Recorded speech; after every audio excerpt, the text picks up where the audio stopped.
At our family anniversary dinner, my dad leaned in, napkin still in his hand. "Tell me the $200,000 I gave you. What did you do with it?" The room froze. Forks hung midair. My mother's smile cracked and my brother's face drained of color. My pulse hammered, but I didn't flinch. "What money?" I asked, keeping my voice calm. The chandelier buzzed overhead, the only sound between us. I looked at them, one guilty, one terrified. I reached for my phone, opened a folder, and slid it across the table. My dad's eyes widened. He wasn't expecting to see that. The night before the dinner, I was still in my Seattle apartment, surrounded by fabric samples and half-finished marketing briefs. My life there was simple, predictable, quiet in the best way. I'd built it from nothing. My own apartment, my own career, no favors, no handouts. Maybe that's why my father, David Reed, always said I reminded him of himself. He ran a small construction business in Portland, and every time we spoke, he ended the call with, "I'm proud of you, Claire." He never said that to my brother. Mark Reed was the golden child that never quite shined. 3 years older, charming, ambitious, but reckless. He burned through every business loan and still managed to land on his feet because our mother, Sarah, always caught him. Growing up, she called him my boy with big dreams. I was the responsible one, which really meant the one who cleaned up the mess. When Mark called a week ago, his voice was soft, too careful. "Hey, Dad's not feeling great. We might cancel the anniversary dinner." "Cancel?" I asked. "He just emailed me about ordering wine for it." Mark hesitated. "He's been tired. I just think it's best if you don't come this time." The line went quiet after that. It didn't sit right. My father's 60th and 40th anniversary party, something he'd planned for months, wasn't something he'd skip without calling me himself. So, I called him. He answered on the second ring, his voice full of life. "Claire, you're still coming, right? Wait till you see the setup. Your mother's done." That's when I knew Mark was lying. On the flight home, I tried to reason with myself. Maybe he wanted attention. Maybe he felt left out. Maybe Mom didn't want tension between us. But deep down there was something heavier. A sense that this dinner wasn't about celebration. It was about control. When I arrived in Portland, the Reed house looked exactly the same. Clean white siding, trimmed hedges, the smell of pine candles my mother always lit before guests arrived. She greeted me with a perfect smile and a hug that felt rehearsed. Mark appeared behind her, grinning too wide. "Claire," he said, "you made it." I smiled back, but something in his eyes flickered, nervous, watchful. And for the first time in years, I felt like a guest in my own family's home. The next morning, I woke to the smell of bacon and the faint sound of my mother humming in the kitchen. The house was spotless, almost unnervingly so. Every photo frame gleamed, every candle perfectly aligned. It wasn't hospitality, it was performance. At breakfast, Dad was cheerful, talking about the new deck he was building for a client. He looked healthy, strong, nothing like the sick version Mark had described. Across from him, Mark barely touched his food. He scrolled through his phone, pretending not to notice me watching. When Dad left to take a call, Mom leaned in. "Claire, let's not bring up work or money tonight, okay? Your brother's been under stress." "Stress?" I asked. "From what?" She hesitated just long enough for the lie to show. "You know, Mark, he's just trying to figure things out. Don't make tonight tense." That's when I noticed her hands, her nails, usually perfect, were chipped. It wasn't stress, it was worry. Later that afternoon, while setting the table for the dinner, I heard Mark in the next room on the phone. His voice was low, but sharp. "No, I told you I'll pay it next week. I have it handled. Don't call me again." He hung up the moment he saw me standing there. "What's that about?" I asked. "Business," he said too. Quickly, stuffing his phone into his pocket. "You wouldn't understand." Maybe he was right. I didn't understand how someone could lie so easily. When he left the room, I noticed a thin stack of envelopes on the counter, payment receipts neatly folded. One of them addressed to an investment firm I recognized. My stomach knotted. That firm handled my father's accounts, not Mark's. That evening, as guests began to arrive, I slipped away to my old room upstairs. The light from the hallway hit the screen of my phone where an email alert waited. It was from my bank transfer confirmation. $200,000 completed. I stared at the number. My name was on it. My heart pounded so loud I barely heard my father calling from downstairs. I refreshed the page. The money came from a joint account, a name I hadn't seen in years. Mark Reed. My hands went cold. I didn't know how yet, but I knew why he'd lied about that dinner, and I knew the truth would come out at the table. I barely slept that night. The glow of my phone screen painted the walls while I scrolled through every transaction, every confirmation email. The pattern was clear: small test payments first, then one enormous transfer, all under my name. The signature was digital, but the access came from someone inside my family. At sunrise, I went downstairs. Mom was making coffee, humming again, like nothing was wrong. I placed my phone on the counter. "Mom, did you know about this?" I asked quietly. She looked up, confused or pretending to be. "Know about what, honey?" I turned the screen toward her. The $200,000 transaction glowed between us. Her face tightened, then softened. "Claire, please." Mark was in trouble. It was supposed to be temporary. He said he'd put it back before anyone noticed. My stomach dropped. Before who noticed, Dad or me? She sighed, glancing toward the hallway as if Dad might appear. "You've always been so independent. You wouldn't miss it. Your brother needed help."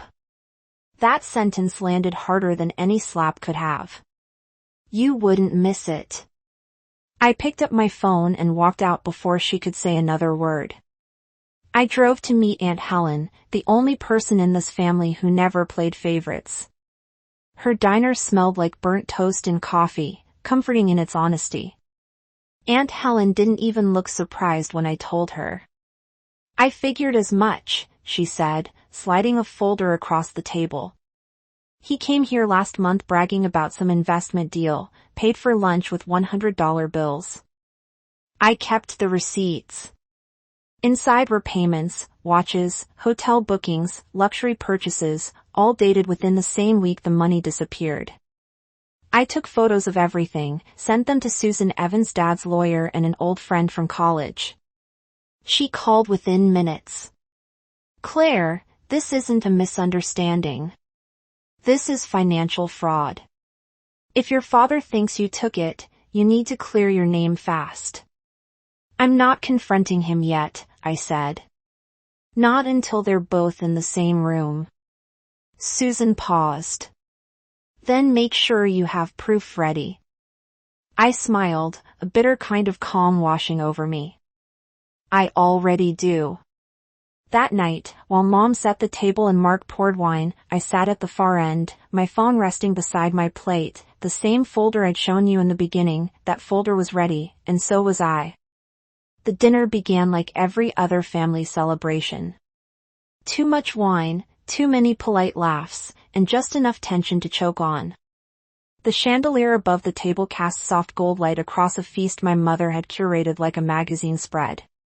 Roasted salmon lemon tart silverware so polished it reflected our faces back at us. Dad looked genuinely happy. His cheeks were pink, his laugh loud, his eyes soft when they landed on me. "Claire," he said, pouring me a glass. "I still can't believe you flew in just for this." I smiled, forcing the words past the lump in my throat. "Wouldn't miss it for the world." Mark sat across from me, tapping his thumb against the table, his smile too wide, too bright. Every so often, he'd glance at Mom and she'd give him a small nod as if keeping time in some unspoken rhythm of secrets. For an hour, it almost felt normal. Stories about Dad's business, Helen teasing him about his new gray hair. I almost let myself believe the worst was behind me. But the lie sat between us heavy and waiting. Then Dad leaned forward, napkin still in his hand, voice calm but deliberate. "Tell me, Claire," he said. "The $200,000 I gave you, what did you do with it?" The laughter died midair. The room froze. Forks hovered.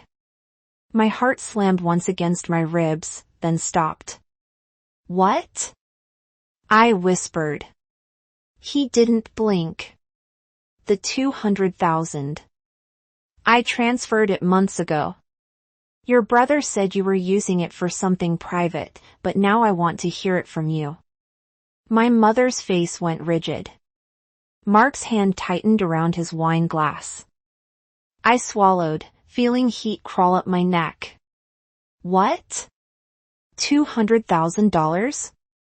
Silence. The chandelier hummed overhead, the sound of its faint buzz suddenly deafening. Then Mark laughed too loud, too forced. "Come on, Dad. Claire's probably forgotten. She's got so much going on in Seattle." Dad's gaze cut to him. "Forgotten. 200,000 isn't pocket change." Mark's smile faltered. I could feel every guest watching us, pretending not to listen. Even Aunt Helen stopped mid-sip, her eyes narrowing. "I never received that money," I said, finally steadying my voice. "If you sent it, I didn't see a cent." Dad's brow furrowed. "I have the confirmation, Claire. Same account you used for the business fund. It was your name." I took a slow breath, forcing calm over the storm in my chest. "Then maybe you should look closer at who else had access to it." Mom stiffened. "David, not here." He turned toward her, confused. "Why not? If there's a problem, we can fix it." Mark set his fork down, the clink sharp in the silence. "Dad, it's not a big deal. I can explain." "Explain what I asked." Cutting him off. My eyes locked on his. "The transfer you made using my name or the hotel bills that came right after?" He froze. Dad turned to me sharply. "What are you talking about?" I reached for my phone, unlocked it, and opened the folder. My hands were steady now. I slid the screen across the table toward him. Here, every transaction, the same account, same timestamp, but authorized from Mark's IP address. Receipts, payments, even screenshots of his calls with the investment firm. Dad scrolled, his face draining of color. "Mark, you did this." Mark's voice cracked. "Dad, please. It's not what you think. I borrowed it. I was going to pay it back." "Borrowed?" My father's voice rose sharp and cold. "You forged your sister's access and stole her money." Mom shot up from her chair. "David, stop yelling. He made a mistake." "A mistake?" Dad snapped. "Sarah, you knew." She hesitated, tears in her eyes. He was drowning in debt. David, I thought if Claire never found out, no one would get hurt. I laughed, the sound bitter. You thought I'd never find out. You signed my name. You let him take everything. Mark stood, hands trembling. I was desperate, Claire. I didn't mean to ruin anything. Desperate enough to let Dad accuse me of theft. My voice broke. You sat there and watched me get humiliated for something you did. The guests were silent now. No more chatter, no clinking glasses, just the sound of my father breathing slow and furious. He turned to my mother. You two planned this. David, please, she whispered. It was for our family. He slammed his hand against the table, the plates rattling. No, Sarah. Family doesn't lie. Family doesn't steal. Mark's voice shrank. Dad, don't do this. We can fix it. Dad took out his phone. You're right. We can. He dialed without hesitation. Yes, I need to report a theft. $200,000. My mother's scream was instant. David, stop. Don't do this to him. He didn't even look at her. He did this to himself. Mark sank back into his chair, his hands over his face. The lights flickered, the hum of the chandelier turning into a soft electric drone. I sat there quietly, my pulse steady. 30 minutes later, the police arrived. Their flashlights cut across the glass, red and blue lights spinning through the window. The room looked smaller, almost colorless now. Mark didn't fight when they asked him to stand. Mom begged, sobbing, clutching his arm, but he wouldn't meet her eyes. Dad signed the statement without a word. When he looked at me, there was no pride this time, just heartbreak.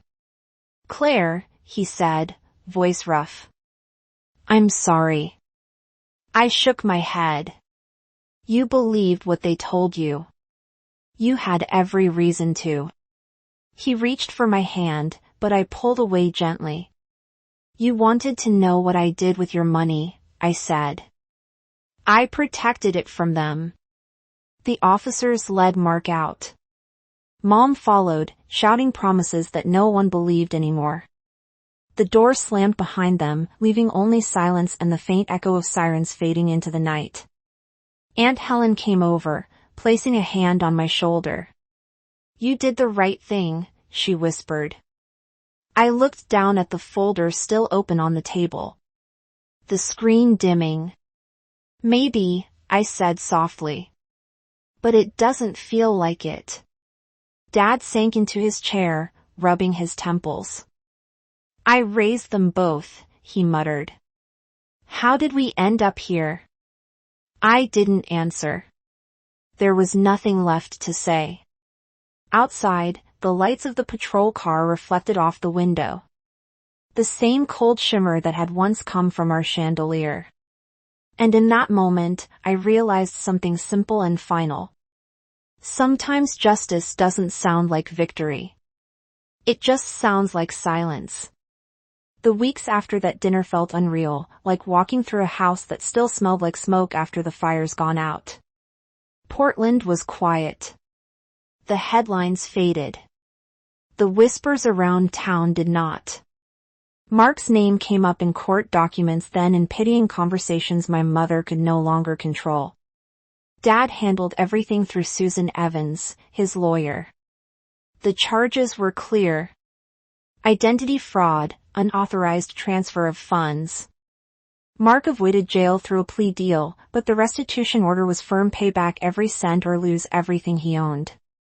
Mom stood beside him at every hearing, her face hollow, her hair unkempt for the first time in my life. When it was over, Dad called me into his office at home. The desk that used to hold his blueprints was now covered in paperwork. I've rewritten my will, he said quietly. The company, the house, everything, it's yours. They'll get nothing. I wanted to argue, but the words wouldn't come. Maybe it wasn't revenge. Maybe it was his way of saying sorry. By the end of the month, Mark had sold his car, his watches, even the designer furniture Mom had bragged about for years. They moved to a rented duplex on the edge of town. I heard about it from Aunt Helen, not from them. When I left for Seattle again, Dad helped me load my bags into the car. The sky was gray, soft rain misting the driveway. He handed me an envelope. Inside was a single check, $800,000. The same amount he'd once meant for my future. You deserve your clean start, he said. Go build something you're proud of. As I drove north, the city lights of Portland disappeared in the rearview mirror. What replaced them wasn't peace, not yet, just clarity. 6 months later, I stood in front of my boutique in downtown Seattle, Willow Creek Studio. The sign still smelled of fresh paint. Inside, sunlight spilled across racks of tailored jackets and silk scarves. Each tag handwritten with my initials. The $800,000 my father gave me had turned into more than a business. It was a quiet reclamation of everything I'd lost. Dad visits, sometimes bringing coffee and that same proud half smile he used to give me when I was little. Aunt Helen says the store feels like closure. Maybe she's right. I haven't heard from Mom or Mark in months. Their restitution payments come in slowly, small mechanical reminders of what greed costs. Sometimes when I close up at night, I think about that dinner table, the hum of the chandelier. The silence after truth hit. Betrayal doesn't always destroy you. Sometimes it sharpens you. If you've ever had to defend your name against your own family, tell me your story in the comments.